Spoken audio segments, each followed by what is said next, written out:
കുട്ടിക്ക് വേദന മാറുന്നില്ല. പക്ഷെ ഞങ്ങൾ അവർ പറയുന്നതും കേട്ടിട്ട് ഞങ്ങൾ തിരിച്ചു വന്ന് ആ മരുന്ന് തന്നെ കണ്ടിന്യൂസ് ആയിട്ട് നമ്മൾ കൊടുത്തിരുന്നെങ്കിൽ ഇന്ന് ഞങ്ങളുടെ കുട്ടി ഉണ്ടാകുമായിരുന്നില്ല. നമസ്കാരം. ആശുപത്രികൾ, നമ്മുടെ ഗവൺമെന്റ് ആശുപത്രികളിൽ നടക്കുന്ന കൊലപാതകങ്ങളെ കുറിച്ച് കഴിഞ്ഞ സർക്കാരിന്റെ കാലത്ത് ധാരാളം വാർത്തകൾ നമ്മൾ ചെയ്തിട്ടുണ്ട്. കൊലപാതകങ്ങൾ എന്ന് പറയാൻ കാരണം ആശുപത്രിയിലെ ചികിത്സകൾ കൊണ്ട് മരണപ്പെടുന്നതാണ്. ആശുപത്രിയിൽ ചികിത്സ കിട്ടുന്നില്ല എന്ന് പറഞ്ഞുകൊണ്ടൊരു യുവാവ് അത് വോയിസ് തന്റെ സുഹൃത്തിന് അയച്ചതും അത് പിന്നെ വൈറലായതും നമുക്കറിയാം. 3-4 ദിവസങ്ങൾക്ക് ശേഷം അയാളുടെ വോയിസിൽ അയാൾ പറഞ്ഞതുപോലെ ചികിത്സ കിട്ടാതെ അയാൾ മെഡിക്കൽ കോളേജിൽ കിടന്ന് മരിച്ചു. അതുപോലെ മെഡിക്കൽ കോളേജുകളിൽ ചികിത്സയ്ക്ക് ശേഷം, സർജറിക്ക് ശേഷം കത്രിക മറന്നു വെച്ചതും, അങ്ങനെ കത്രിക മറന്നു വെച്ചത് 10-50 കൊല്ലമായാലും ഒരു കുഴപ്പമില്ല എന്ന് പറഞ്ഞതും, അങ്ങനെ ഒത്തിരി കേസുകൾ, ചികിത്സാ പിഴവുകൾ, അതായത് ഇന്ന് ജീവിച്ചിരിക്കേണ്ട പലരെയും അവരെ അകാലത്തിൽ കൊന്നുകളഞ്ഞ ചികിത്സകൾ, അതിനെയാണ് ചികിത്സാ പിഴവെന്ന് വിളിക്കുന്നത്. നമ്മുടെ ഗവൺമെന്റ് ആശുപത്രിയിൽ ഉണ്ടായിട്ടുണ്ട്, അതുപോലെ സ്വകാര്യ ആശുപത്രിയിൽ ഉണ്ടായിട്ടുണ്ട്. കോഴിക്കോട് മെഡിക്കൽ കോളേജിനെ സംബന്ധിച്ചിടത്തോളം വലിയ ആരോപണങ്ങളും വലിയ പ്രശ്നങ്ങളുമാണ് നേരത്തെ ഉണ്ടായിരുന്നത്. ആവശ്യത്തിന് ഉപകരണങ്ങളില്ല, അതുപോലെ ചികിത്സിക്കാൻ സൗകര്യങ്ങളില്ല എന്നൊക്കെ. എന്നാൽ അതിദാരുണമായിട്ട് പല സംഭവങ്ങളും അവിടുന്ന് പുറത്തു വന്നിട്ടുണ്ട്. ഇന്ന് കോഴിക്കോട് നിന്ന് വരുന്ന വാർത്തയും വ്യത്യസ്തമൊന്നുമല്ല. വളരെ ദാരുണമായേക്കാവുന്ന ഒരു വാർത്തയായിരുന്നു. ഭാഗ്യത്തിന് അവർ ചികിത്സ കിട്ടി, മറ്റൊരാശുപത്രിയിലേക്ക് പോയി ചികിത്സ കിട്ടിയതുകൊണ്ട് മാത്രം ആ കുട്ടി ജീവിച്ചിരിക്കുന്നുണ്ടെന്ന്. കോഴിക്കോട് മെഡിക്കൽ കോളേജ് ആശുപത്രിയിൽ കടുത്ത വയറുവേദനയോടെ എത്തിയിട്ടുള്ള ഒരു 9 വയസ്സുകാരനുണ്ട്, അദ്വൈത് എന്ന ഒരു 9 വയസ്സുകാരൻ. ആ കുഞ്ഞിന് വെറും ഗ്യാസിന്റെ ഗുളിക നൽകി മടക്കി അയച്ച സംഭവം വലിയ വാർത്തയാണ്. വളരെ വേദനാജനകമാണ്, ദൗർഭാഗ്യകരമാണ്. സഹിക്കാൻ കഴിയാത്ത വേദനയോടെ ആ മകൻ അലയുമ്പോഴും കൃത്യമായിട്ടുള്ള ഒരു പരിശോധന നടന്നില്ല, തുടർ നടപടികൾ നടന്നില്ല. ഇതൊന്നുമില്ലാതെ വെറും അശ്രദ്ധയോടെ മെഡിക്കൽ കോളേജിലെ ഡോക്ടർമാർ ആ രോഗത്തെ തള്ളിക്കളഞ്ഞു, ആ കുട്ടിയുടെ വേദനയെ തള്ളിക്കളഞ്ഞു എന്ന് കാണുമ്പോൾ നെഞ്ച് തകർന്നു പോവുകയാണ്.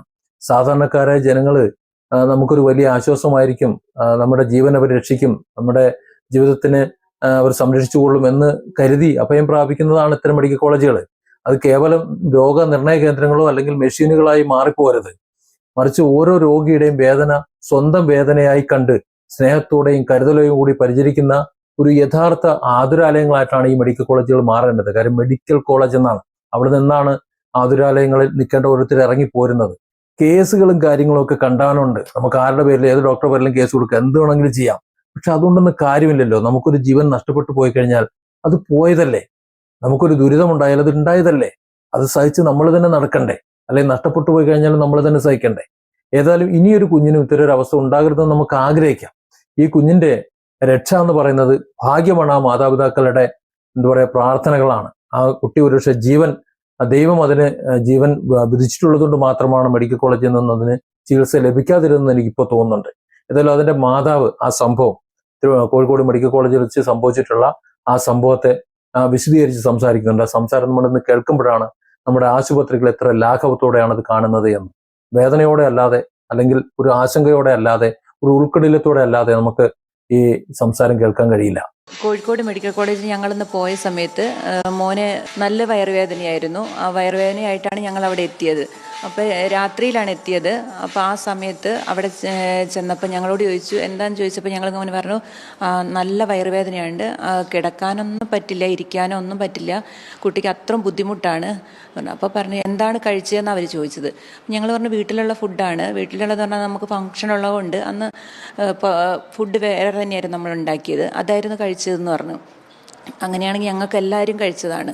അപ്പോൾ അതുകൊണ്ട് ഫുഡിൻ്റെ എന്ന് പറയാൻ പറ്റില്ല. അപ്പോൾ ഞങ്ങളോട് പറഞ്ഞത് ഗ്യാസിൻ്റെ തന്നെയാണ്. അപ്പോൾ തലേന്ന് മോന് വൊമിറ്റിങ്ങും ലൂസ് മോഷൻ, അന്ന് വന്നപ്പോഴും ലൂസ് മോഷൻ ഉണ്ട്, അത് ഞങ്ങളോട് പറഞ്ഞു ഇത് ഗ്യാസിൻ്റെ പ്രോബ്ലം ആണെന്ന് പറഞ്ഞു. അപ്പോൾ ഞങ്ങൾ ആയിക്കോട്ടെ, അത് ഡോക്ടേഴ്സ് പറയുന്നതല്ലേ. 2 ലേഡി ഡോക്ടറായിരുന്നു അവിടെ ഉണ്ടായിരുന്നത്. ജസ്റ്റ് ഒന്ന് വയറിൽ പ്രസ് ചെയ്ത് ഇങ്ങനെ നോക്കിയത് മാത്രമേ ഉള്ളൂ അവർ. അപ്പം ഞങ്ങളോട് പറഞ്ഞു അരമണിക്കൂർ നമ്മൾ ഒബ്സർവേഷനിൽ വിടാം, ഒരു പാൻറ്റോപ്പിൻ്റെ ഇഞ്ചക്ഷനും ഉണ്ട്, പിന്നെ ഒരു വേദനേൻ്റെ പെയിൻ കില്ലറായിട്ടുള്ള വേദനേൻ്റെ ഇഞ്ചക്ഷനും തരാം, അരമണിക്കൂർ കഴിഞ്ഞ് വന്ന് പറയാൻ പറഞ്ഞു.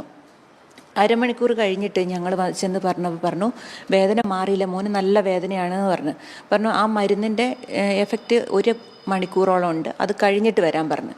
അപ്പം ഞങ്ങൾ 1 മണിക്കൂർ കഴിഞ്ഞിട്ട് ആ ഡോക്ടറെ അടുത്ത് എത്തിയിട്ട് പറഞ്ഞു വേദന കുറഞ്ഞിട്ടില്ല.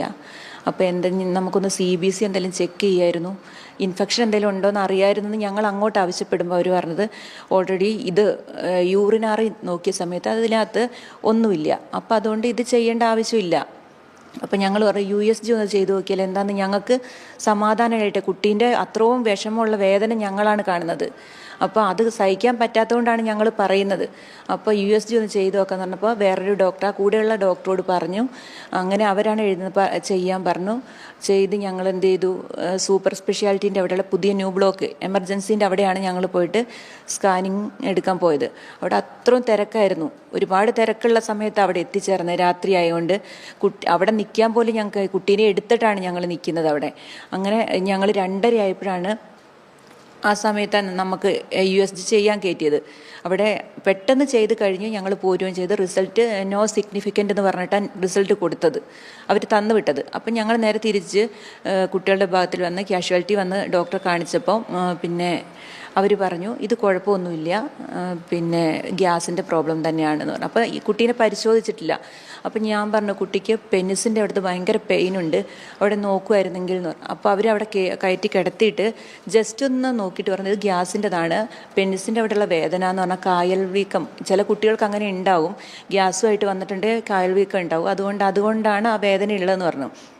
അപ്പം ഞാൻ പറഞ്ഞു അവൻ്റെ സ്കിന്നിൻ്റെ അവിടെ ഉള്ളതാണ്, അത് നമുക്ക് കട്ട് ചെയ്യാൻ വേണ്ടിയിട്ട് അതിൻ്റെയാണ് ഇൻഫെക്ഷൻ ചെയ്ത് ഞങ്ങൾ അങ്ങോട്ട് സംശയം ഉന്നയിക്കുകയാണ്. അപ്പോൾ പറഞ്ഞു അത് നിങ്ങളൊരു കാര്യം ചെയ്ത് തിങ്കളാഴ്ച വന്നിട്ട് സർജറി കാണിച്ച് അതിൻ്റെ ഒപ്പീനിയൻ എടുത്തോളാൻ പറഞ്ഞു. അപ്പോൾ ഞാൻ ചോദിച്ചു ഗ്യാസ് തന്നെ ആയിരിക്കുമല്ലേ? അതെ.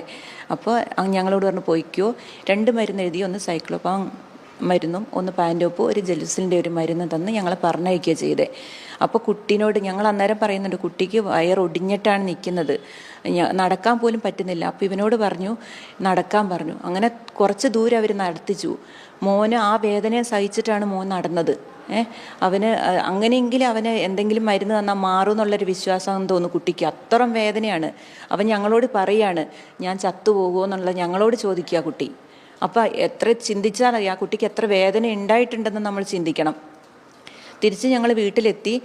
ഇവർ തന്ന മരുന്ന് കുറയും എന്ന് വിചാരിച്ച് രാവിലെയും കൊടുത്തു, ഉച്ചയ്ക്കും കൊടുത്ത്.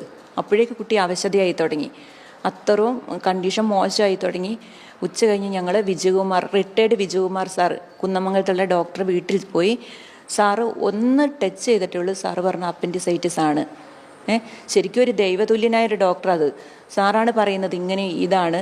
സാറ് പറയുന്നത് പെട്ടെന്ന് പോയി CBC ചെയ്യണം, എമർജൻസി ആണെന്ന് പറഞ്ഞ് അങ്ങനെ CBC ചെയ്ത് നോക്കുമ്പം അത്രയ്ക്ക് ഇൻഫെക്ഷനാണ് കുട്ടിക്ക് വയറിൽ വന്നത്.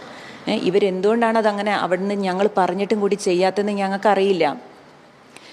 തിരിച്ച് ഞങ്ങളോട് പറഞ്ഞു പെട്ടെന്ന് എമർജൻസി സർജറി വേണം. എന്നിട്ട് സാറ് തന്നെ ആരൊക്കെയോ KMCTയിലോ ഒക്കെ വിളിക്കുന്നുണ്ട്, ഡോക്ടേഴ്സ് കിട്ടുന്നില്ല. എന്നിട്ട് സാറ് തന്നെ അവിടുന്ന് ചെയ്യാൻ വേണ്ടിയിട്ട് ഈ ചെറിയ കുട്ടിയായതുകൊണ്ട് അവിടെ കുട്ടികളുടെ വിഭാഗത്തിൽ വേണമല്ലോ.